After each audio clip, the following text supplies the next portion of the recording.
자, 이번 시간에 227페이지 2차 방식 실근의 조건에 대해서 한번 가보자. 2차 방식 실근의 조건에서 실근의 부호에 따라서 이제 정해지는데, 우리 ax제곱 플러스 bx 플러스 c는 0이라는 2차 방정식의 두근이 있을 때, 알파, 베타. 자, 지금 이렇게 두근이라고 했는데, 지금 이 두근은 알파랑 베타가 같을 수도 있고, 알파랑 베타가 다를 수도 있어요. 다시 말해서 알파랑 베타가 같다면 이 앞에가 서로 같은 두근이라고 얘기를 하겠고, 다르면 서로 다른 두근이라고 얘기를 할 거기 때문에, 만약 그런 말이 없이 두근이라고 한다면 같은 경우와 다른 경우 둘 다 포함하는 거다 라고 생각하면 돼. 자, 어쨌든 두근 알파 베타가 있을 때 첫 번째 조건, 만약 두 근이 모두 양수라고 했다라고 한다면 우리가 어떤 조건들을 쓸 수 있을까요? 첫 번째, 두 근을 더하게 되면 양수가 되겠죠. 그리고 양수끼리 곱하게 돼도 양수가 될 거야. 근데 마지막, 지금 현재 두 근이라고 했으니까 판별식을 썼을 때 실근이긴 하겠죠. 왜냐하면 허근은 부호가 없기 때문에 양수다라고 할 수가 없잖아. 그러니까 두 근이 양수다라고 한 순간 실근 가질 거야. 근데 0보다 크다면 서로 다른 실근일 거고, 0이랑 같다면 서로 같은 두 실근이겠죠. 근데 지금 여기에는 서로 같다는 말과 다르다는 말이 없기 때문에 둘 다 써주면 돼요. 그래서 판별식이 0보다 크거나 같다라고 써주는 거야. 그럼 두 번째는 두 근이 모두 음수라고 한다면 이 세 가지 중에서 알파 플러스 베타가 음수가 나오겠죠. 음수끼리 더하니까. 하지만 음수끼리 곱하게 되면 양수가 나오겠지. 그리고 판별식은 여기도 서로 같다 다르다가 없으니까 0보다 크거나 같다, 이렇게 나올 거예요.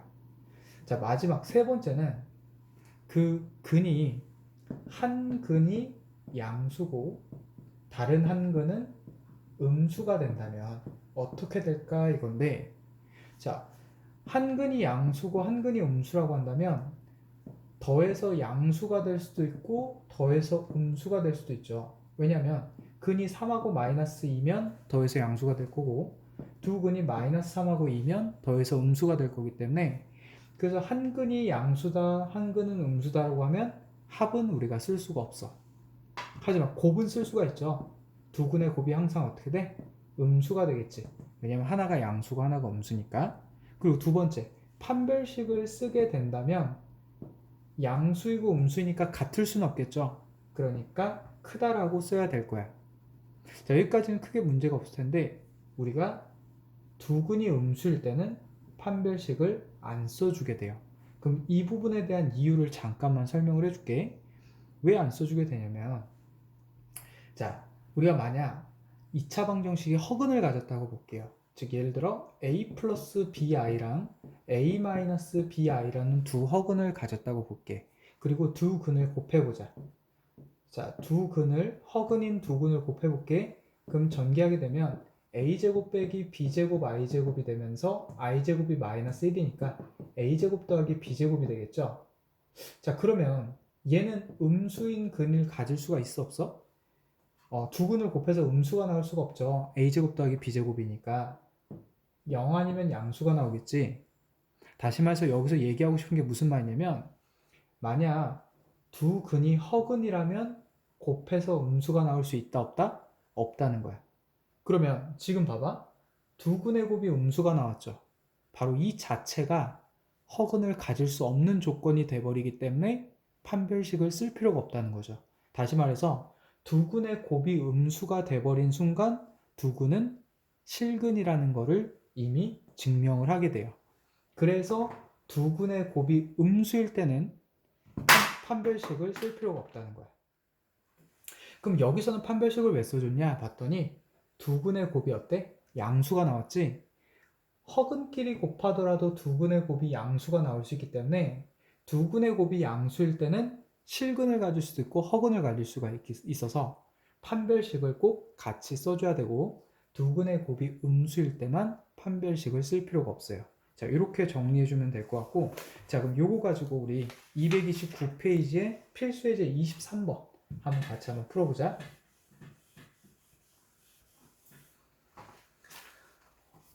자, 229페이지의 필수예제 23번 문제 읽어볼게. x제곱 마이너스 2의 k 플러스 1의 x 플러스 k 플러스 3은 0이다의 2차 방정식이 첫 번째, 두 근이 모두 양수가 될 조건을 만족하는 k 값의 범위를 구하시오 이랬어. 자, 그럼 두 근이 모두 양수니까 두 근의 합이 양수가 돼야 되겠지.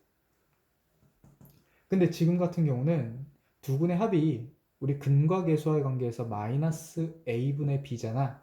그럼 여기에 적용해 보면 마이너스 1분의 마이너스 2 곱하기 k 플러스 1이 되니까 바로 두 근의 합이 얘가 플러스 플러스가 되면서 1은 지워지겠죠. 다시 말해서 알파 플러스 베타는 2k 플러스 2가 되고 두 근의 합이 양수인 조건이 나오는 거야. 그럼 넘겨서 2k가 마이너스 2보다 크다가 되니까 k 범위는 마이너스 1보다 크다가 나오겠죠. 그래서 두 근의 합이 양수다로 k 범위 구해보니까 k가 마이너스 1보다 크다라는 요 범위가 나왔어요. 자, 두 번째, 두 근의 곱도 해봐야지. 자, 두 근의 곱도 양수일 텐데 곱은 근과 계수와의 관계에서 a분의 c죠. 근데 a가 1이고 c가 k 플러스 3이니까 바로 k 플러스 3이 양수다가 되면서 여기서는 k가 마이너스 3보다 크다라는 k 범위가 나오게 되는 거야. 자, 그럼 이제 마지막 뭐만 남았지? 판별식만 남았죠. 자, 판별식이 0보다 크거나 같다. 왜? 두 근이라고 했지 서로 같다 다르다는 말이 없을 때는 우리가 크거나 같다 두 경우 모두 적어주기로 했었어. 자, 그럼 판별식을 쓸 텐데 지금 현재 b가 짝수죠. 2가 곱해져 있는. 그래서 짝수 판별식을 우리가 써주자. 그럼 b 다시 제곱인 k 플러스 1의 제곱 마이너스 a가 1이죠. c는 k 플러스 3이야. 자, b 다시 제곱 마이너스 ac가 0보다 크거나 같다. 자, 그러니까 k제곱 플러스 2k 플러스 1 마이너스 k 마이너스 3이 0보다 크거나 같다가 되고 정리해주면 k제곱 플러스 k 마이너스 2가 0보다 크거나 같다가 되면서 인수분해가 k 마이너스 1에 k 플러스 2가 되죠. 그리고 크거나 같다니까 자, 마이너스 2와 1을 찍었을 때 우리가 크거나 같다니까 바깥쪽으로 색칠을 해주겠지. 그럼 이 범위랑 이제 나머지 이 범위와 이 범위 요거 세 개를 연립해서 공통 범위를 찾아주자. 먼저 얘네 둘이를 연립해주면 크다니까 마이너스 3보다 크다 색칠해주고 마이너스 1보다 크다 색칠해주니까 결국 공통 범위는 얘가 살아남게 되겠지. 그럼 얘는 지워주고 자, 아까 구한 이 범위랑 k가 마이너스 1보다 크다를 또 연립해주면 지금 마이너스 1이 여기 위치에 있죠. 그럼 여기보다 크다 색칠해주니까 공통 범위는 얘만 살아남게 될 거야. 그래서 1번 두 근이 모두 양수다를 만족하는 k의 범위는 k가 1보다 크거나 같다가 되겠죠. 자, 이렇게 정리해주면 될 것 같고 다음 두 번째 두 근이 하나는 양수 하나가 음수를 가질 때 또 한번 가보자. 두 번째 문제는 모두 음수인 조건은 합만 음수다로 바꾸면 되니까 자, 바로 3번으로 가볼게요. 두 근의 부호가 서로 반대일 때. 자, 이 경우는 우리가 곱만 음수다로 해주기로 했었어.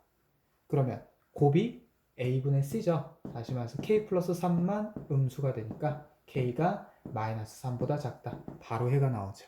그래서 제일 간단한 경우는 두 근의 부호가 서로 반대일 때가 해 구하기가 제일 편해요. 나머지는 부등식 3개를 써줘서 그 3개를 모두 연립해주는 식으로 가주면 돼. 자, 다음은 228페이지에 2차 방정식의 실근의 위치 한번 가볼게요. 방금은 실근의 부호를 냈다면 두 번째는 실근의 위치. 자, 이 실근의 위치는 아주 잘 공부해놔야 되는 게 물론 근의 부호도 내년에 나오지만 실근의 위치는 내년 2학기 때 미적분에 활용해서 극대극소의 위치란 단어를 배우거든. 그럼 거기 유형에서 지금 하는 내용이 나와요. 그래서 내년 2학기 되면은 다시 이 영상을 보게 될 거기 때문에 지금 먼저 잘 이해해놔서 정리를 해놓자고. 자, 그럼 228페이지 가볼게요. 228페이지 보면 막 글이 여러 가지 막 써져 있으면서 막 밑에 그래프 4개 있고 그때그때마다 막 밑에 조건이 주어져 있는데 이것들을 그냥 외우는 게 아니고 이해하는 거야. 자, 그럼 지금부터 요거를 이해시키기 위해서 먼저 알아야 될 것들 몇 가지만 먼저 설명을 해줄게요. 자, 우리가 y는 x제곱이라는 이차 함수를 그린다면 우리가 중3 때 또 고1 때도 그려봤죠? 자, x축과 y축이 있고 원점이 0,0인 요런 이차 함수가 이렇게 그려지겠지? 자, 그럼 여기서 선생님이 x좌표가 1인 점을 한번 찾아볼게요. 그럼 여기서 쏘아서 올려서 여기 만나는 요 점이겠죠. 그럼 이 점이 몇 컴마 몇이냐는 거야. 우리 다 구할 수 있죠. x좌표가 1이었으니까 여기 x값에다 1 대입하면 얼마야? 1이죠. 그래서 이 좌표가 1,1이 된다. 요 정도까지는 괜찮을 거야. 자, 그러면 하나만 더 볼게.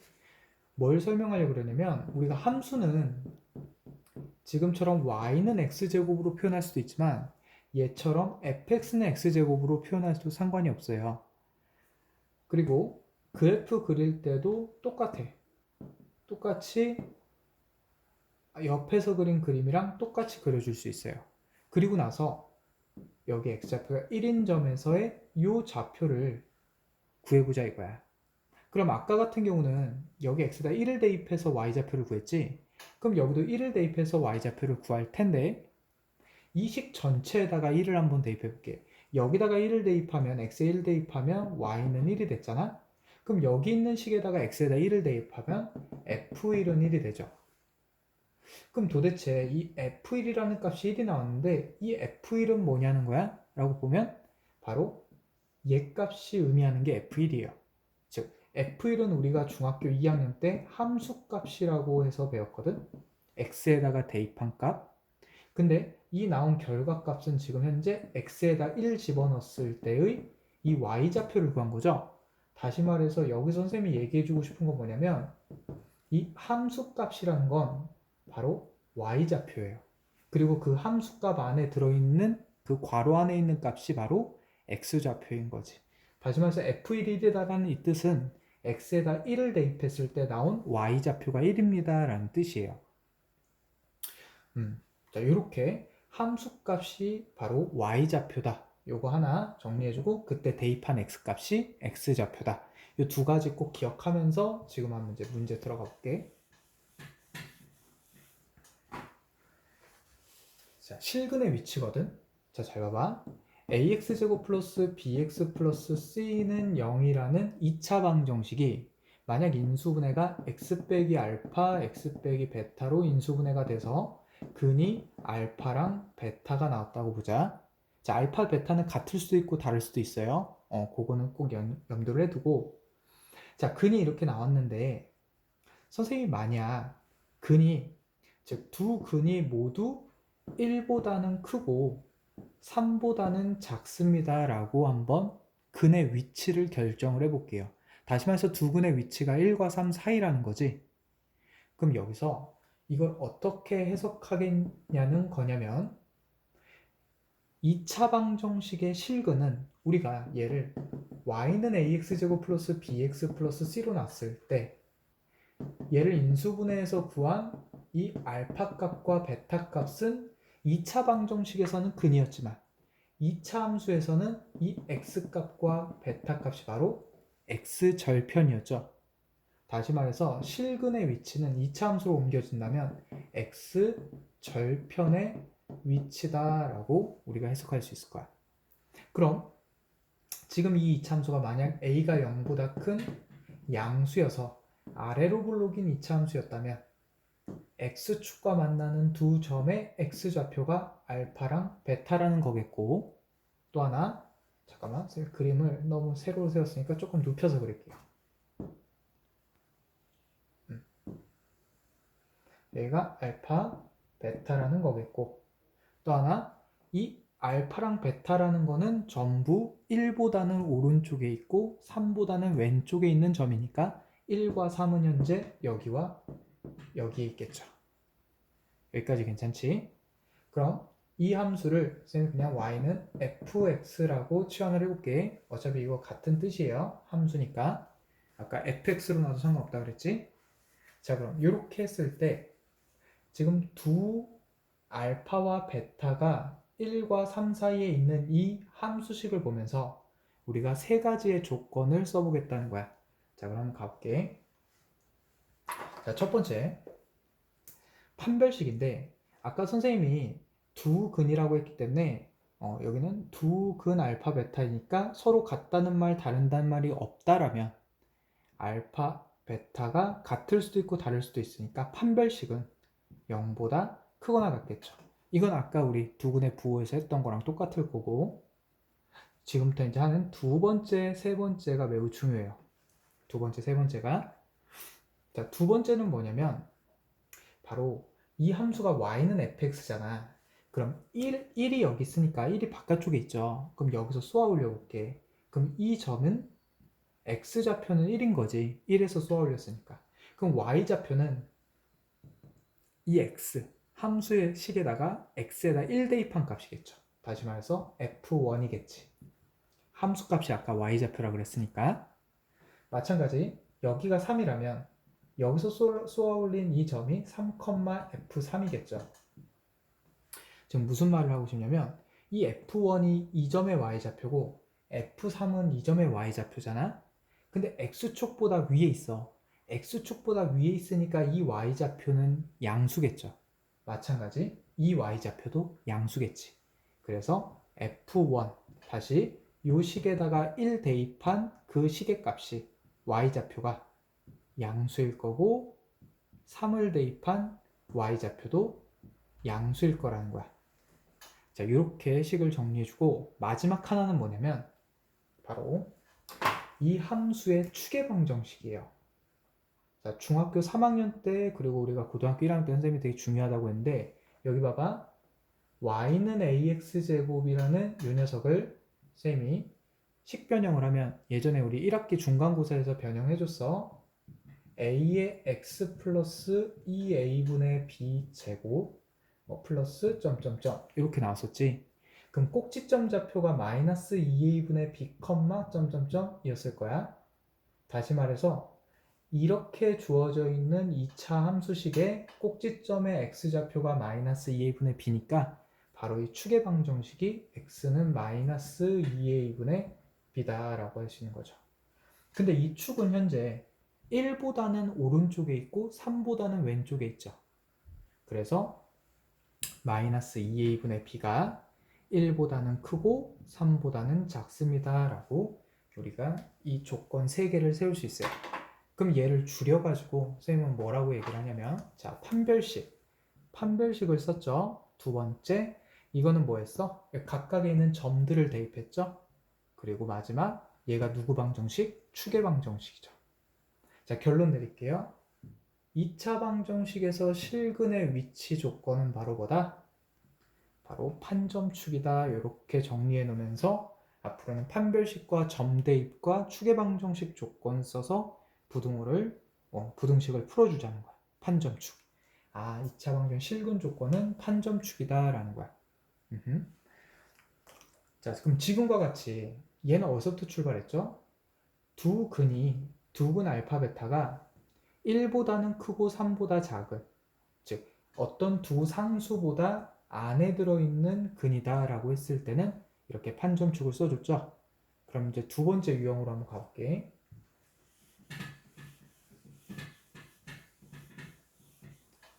자, 두 번째 유형은 뭐냐면 똑같이 ax제곱 플러스 bx 플러스 c는 0이라는 2차 방정식에 두 근이 있을 때 알파는 1보다는 작고 베타는 1보다는 큽니다 라고 만약 근의 위치를 이렇게 주어졌어요. 아까랑은 차이가 있죠. 두 근 사이에 상수가 들어갔으니까 아까랑은 좀 차이가 있을 거야. 그 말은 얘를 2차 함수로 봤을 때 2차 함수 두 근 알파 베타가 있으면 1이 현재 어디 있어야 되냐면 바로 요 알파와 베타 사이에 있어야 돼요. 그러면 지금 이런 상태의 그림이 놓여져 있다라고 한다면 판별식은 두 근이 서로 같을 순 없지.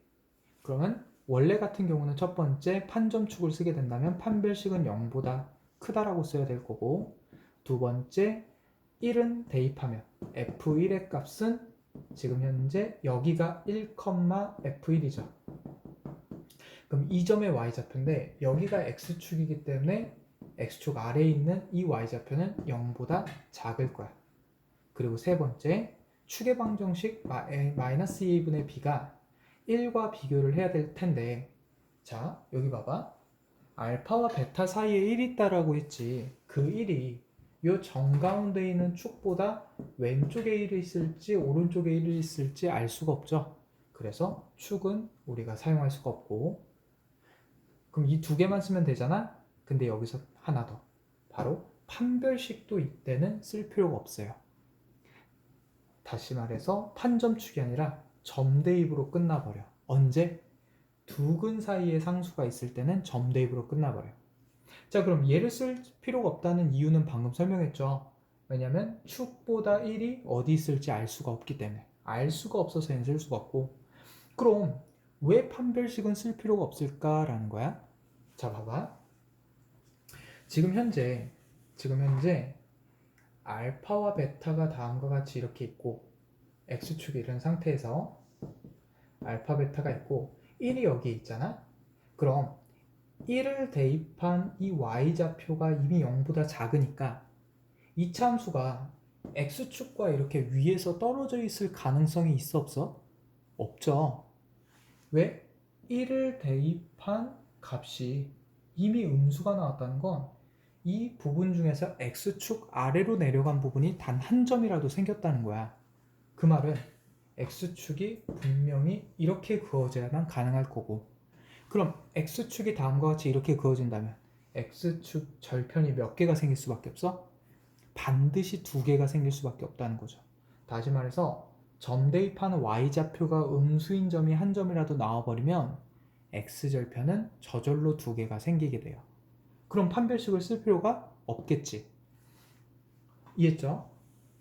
그래서 가운데 두근 사이에 상수가 있을 때는 점대입 하나로 끝나버린다는 거예요. 자, 그럼 여기서 정리 한 번만 하고 이제 문제 들어가 볼게. 자, 두근 알파 베타가 있을 때, 자, p보다는 크고 두근이 q보다는 작다 한다면 판별식이 0보다 크거나 같을 거고요. 같을 수도 있기 때문에, 자, fp를 대입한 함수값도 양수고 fq를 대입한 함수값도 양수가 나올 거다. 마지막 마이너스 2a분의 b인 축은 p보다는 오른쪽에 있고 q보다는 왼쪽에 있는 게 확실하니까 판점축 3개를 다 써주게 된다. 자, 그럼 여기서 좀 의문이군. 아까 했던 말이랑 조금 연결해 볼게. 자, 지금은 점대입이 양수죠. 그럼 그때는 왜 판별식을 꼭 써야만 할까? 라고 본다면 잘 보세요. 이차 함수가 다음과 같이 이렇게 주어져 있고 p가 여기고 q가 여기라고 해봐. 그럼 여기가 p, fp가 되고요. 요 점이 q, fq가 되는데 둘 다 y좌표가 양수지 x축보다 위에 있으니까. 근데 x절편이 있어 없어? 없다고. 다시 말해서 점대입했는데 양수라고 한다면 지금처럼 어떻게 될 수가 있어? x절편이 없을 수가 있어요. 근데 아까 사이에 점 있을 때는 그 y좌표가 음수였지. 그렇기 때문에 x절편이 두 개 나올 수밖에 없는 그림이 나올 수밖에 없다는 거죠. 그 차이 하면서 왜 여기는 판별식을 쓰면서 걔는 판별식을 안 썼었는지에 대해서 비교를 해준 거야. 자, 두 번째 유형이 바로 그거죠. 두근이 알파 베타가 있을 때 이 사이에 상수가 있을 때, 다시 말해서 한 근이 p보다 작고 다른 근은 p보다 큰 이런 위치에 있을 때는 우리가 판별식도 안 써주고 축도 쓸 수가 없고 바로 fp가 0보다 작습니다. 점대입 하나만 해주면 된다는 거야. 그래서 둘을 풀어주면 얘가 훨씬 더 빠르게 풀 수 있다는 거까지 정리해주면서 우리 한번 문제 한번 들어가 볼게. 자, 몇 페이지 펴보냐면 230페이지. 자, 230페이지랑 225페이지랑 같은 문제거든. 근데 230페이지는 2차 식이 있고 두근이 1보다 크다니까 그냥 두근이 알파 베타가 이렇게 있을 때 1이 여기 있는 상태인 거고, 231페이지를 보면 231페이지는 두근이 알파 베타가 다음과 같이 이렇게 있을 때 0과 2 사이에 있다는 건 0이 여기 있고 2가 여기 있어야 알파 베타가 모두 0과 2 사이에 있죠. 그럼 이 문제와 이 문제의 차이는 똑같이 판별식이 0보다 크거나 같다 쓸 거고 차이점이 바로 얘는 F1만 양수다라고 쓰면 될 거고 얘는 F0도 양수고 F2도 양수입니다. 두 번 써야 된다는 게 차이점이에요. 그리고 축의 방정식도 마이너스 2a분의 b가 1보다 큽니다. 왜? 축이 1보다 오른쪽에 있으니까. 그리고 얘는 마이너스 2a분의 b가 0보다 크고 2보다 작습니다. 이렇게 쓰면 그냥 패턴은 똑같고 얘도 판별식을 써야 되겠죠. 패턴은 똑같은데 뭔가 하나씩 추가된다는 거 해서 선생님은 이 231페이지에 25번을 풀어줄게요. 왜냐면 좀 더 복잡하기 때문에 가보자. 자, x제곱 마이너스 n-2의 x 마이너스 n-1은 0이라는 2차 방정식의 두근이 다음과 같이 0과 2 사이에 있을 때 m의 값의 범위를 구하시오. 잠깐만, 여기가 플러스네. 그렇죠? 그리고 나머지 맞고. 오케이. 자, 가보자. 자, 지금 얘는 두근이 0과 2 사이에 있으니까 알파, 베타가 다음과 같이 이렇게 두근이 있을 때 0과 2 사이에 있다. 자, 판별식부터 써보자. b제곱 마이너스 4 ac인데 마이너스가 또 있죠. 그럼 플러스로 바꾸고 n-1. 자, 이렇게 될 거야. 얘가 0보다 크거나 같습니다. 왜냐하면 문제에서 두근이라고 했지 서로 다른 두근이란 말을 안 했기 때문에 크거나 같다라고 해주고, 자, 두 번째, 자, 0을 대입해보자. x에다 0을 대입한 f0이 0보다 크고 2를 대입한 f2도 0보다 크다 이렇게 써주고요. 마지막 세 번째가 축의 방정식 x가 마이너스 2a분의 b인데 지금 현재 얘는 마이너스 2a가 1이죠. 그럼 2가 될 거고 b는 마이너스의 n 플러스 2야. 얘가 플러스 플러스 되면서 나오는 2분의 n 플러스 2가 축의 방정식이 되겠고 걔가 0보다 크고 2보다 작습니다. 이렇게 세 가지의 부등식을 이제부터 연립해주면 될 거야. 자, 그러면 지금부터 이제 연립을 해볼게요. 자, 얘부터 가자. m제곱 플러스 4m 플러스 4 플러스 4m 마이너스 4가 0보다 크거나 같다가 되면서 m제곱 플러스 8ab 0보다 크거나 같다가 되죠. 그럼 얘는 m으로 묶어주면 m 플러스 8이 되니까 아래로 블록일 때 0과 아니죠, 마이너스 8과 0과 있고 크거나 같다니까 이쪽. 다시 말해서 m이 마이너스 8보다는 작거나 같고 0보다는 크거나 같습니다가 되겠죠. 자, 두 번째, 식을 지워버렸네. 자, 여기다 써줄게요. x제곱 마이너스 n 플러스 2의 x 마이너스 n 마이너스 1이 0이다.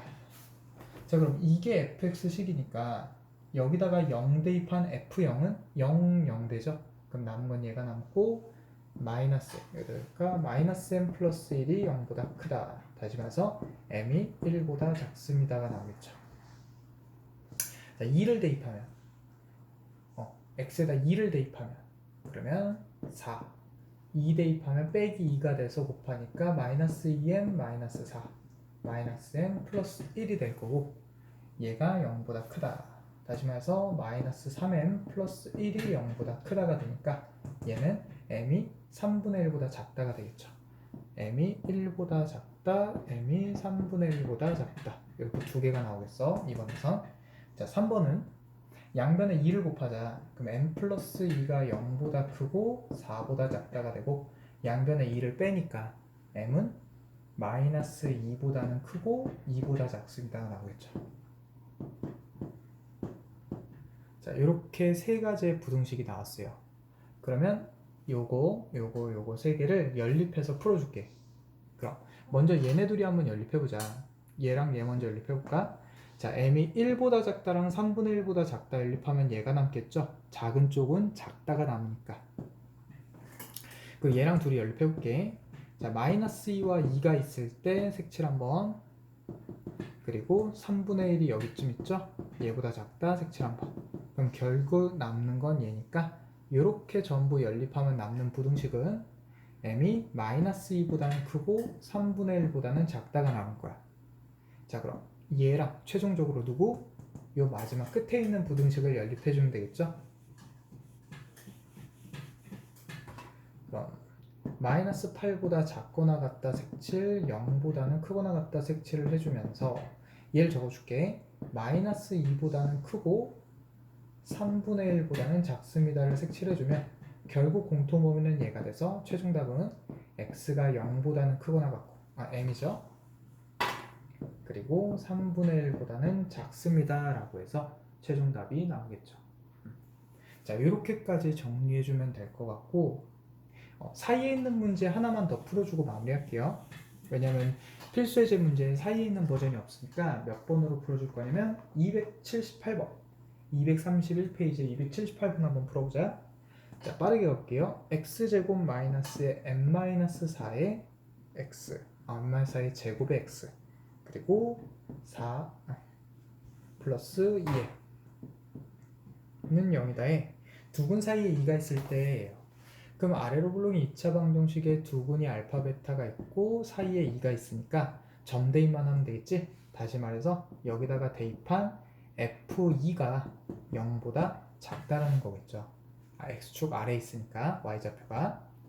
그럼 2 대입하면 4에 2 대입해서 빼기 2에 m 빼기 4의 제곱 플러스 2m이 0보다 작습니다가 될 거야. 자, 전개해 볼게요. 4 마이너스 2m 제곱 빼기 8m 그러면 플러스 16m 플러스 16 그럼 마이너스 32 플러스 2m이 0보다 작다. 자, 그럼 마이너스 2m 제곱 플러스 18m이 되고 마이너스 28이 0보다 작다가 되면서 마이너스 2로 나눠볼게요. m 제곱 마이너스 9m 플러스 14가 0보다 크다가 돼. 그럼 m-2, m-7이 되면서 0보다 크다가 되죠? 그럼 최종 답은 어떻게 돼? 2하고 7이 있을 때 2보다는 작다 또는 7보다는 크다. 그래서 최종 범위는 m이 2보다는 크다, 작다죠? m이 2보다는 작다 또는 m이 7보다는 큽니다. 자, 이렇게 답을 적어주면 되겠죠. 자, 이렇게까지 정리를 하고 자, 마무리할게요.